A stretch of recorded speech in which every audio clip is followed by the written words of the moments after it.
অনুমতি ছাড়াই বিএলএ একজনের নাম ব্যবহারের অভিযোগ বিজেপির বিরুদ্ধে। ঘটনাটি তুফানগঞ্জ 2 নম্বর ব্লকের রামপুর 2 নম্বর গ্রাম পঞ্চায়েতে দক্ষিণ রামপুর এলাকায়। এই ঘটনা প্রকাশ্যে আসতেই কার্যত চাঞ্চল্য ছড়িয়েছে সংশ্লিষ্ট এলাকায়। এই নিয়ে বক্সিরহাট থানায় লিখিত অভিযোগ দায়ের করেন ওই ব্যক্তি। রামপুরের বাসিন্দা তপন সরকার নামে ওই ব্যক্তি বলেন, আমি কর্মসূত্রে বাইরে থাকি, মাঝে মধ্যে বাড়ি আসি, কোনো রাজনৈতিক দলের সঙ্গে আমি সেরকম ভাবে যুক্ত নই, অথচ আমাকে না জানিয়ে বিজেপির বিএলএ হিসেবে নাম তোলা হয়েছে, এটি সম্পূর্ণ বেআইনি। তিনি আরো এই বিষয়ে আমি পুলিশ প্রশাসনের দ্বারস্থ হয়েছি, যাতে সত্যতা যাচাই করে যথাযথ ব্যবস্থা নেওয়া হয় বলে জানিয়েছেন তিনি।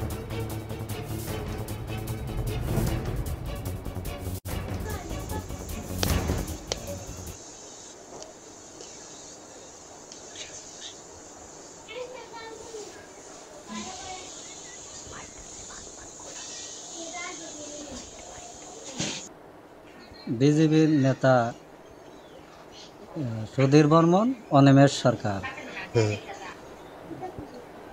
এই দুজনের নামে এফআইআর করছি। আমার নাম বিএলএ এজেন্টের নাম আসায় আমি আতঙ্কে আছি।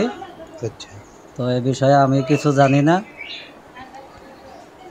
এই যে বিএলএতে নাম আসছে কবে জানতে পারলেন? 1 তারিখে। আপনি কি মানে ডকুমেন্টস দিয়েছিলেন? না। এ বিষয়ে কি ট্রেনিং হয়েছিল? তাও জানি না, আমি কোনো ট্রেনিংয়েও যাই না, এর সম্বন্ধে আমি কিছু জানি না। আমাকে চক্রান্তভাবে ফাঁসানো হয়েছে। কারা ফাঁসিয়েছে? বিজেপির নেতারা। আপনি কি আগে বিজেপি করতেন? হ্যাঁ, আগে করছি। এখন কি তৃণমূলে যোগদান করেছেন? হ্যাঁ। কত বছর আগে যোগদান করেছেন? 4 বছর।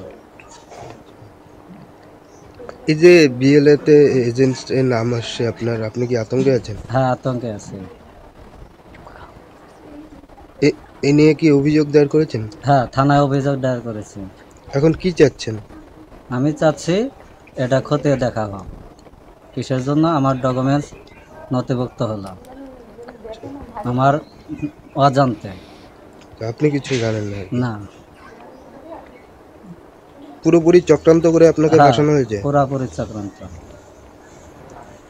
আপনার নাম তপন করেছে, কি বলবেন এই বিষয়টা?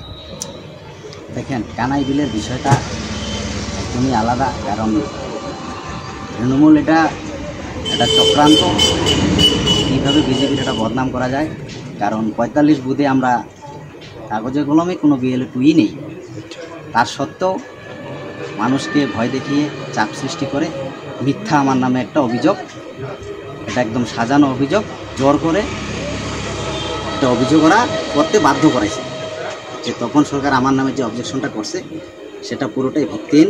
কারণ রামপুরে সবাই জানে যে রামপুর একটা সন্ত্রাস কবলিত জায়গা। কারণ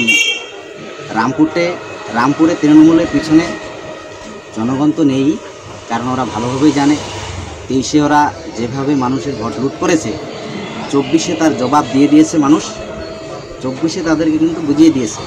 তাই ওরা ভয়ে যাকে তাকে সন্দেহ করে, জোর করে চাপ সৃষ্টি করে আমার নামে মিথ্যা অভিযোগ দায়ের করানো হয়েছে।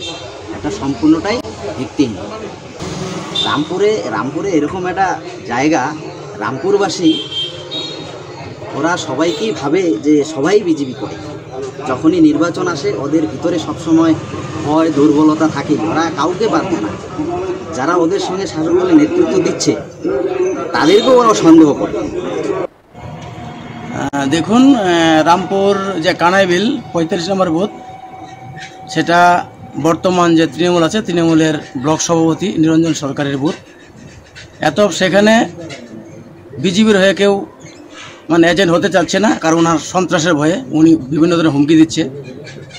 এবং আমাদের দলীয়ভাবে যে আমাদের ভারতীয় জনতা পার্টির পক্ষ থেকে ওই বুথে আমাদের কোনো বিএলএ নেই। এটা টোটালাই ভিত্তিহীন, এটা টোটালাই মিথ্যা অভিযোগ, এই সত্যতা নেই। না, উনি আমাদের সঙ্গে আগেও ছিলেন না, বর্তমানে উনি নেই। উনি কোনো দল করে বা কোনো দল করে না, সেটা আমাদের সঠিক জানা নেই।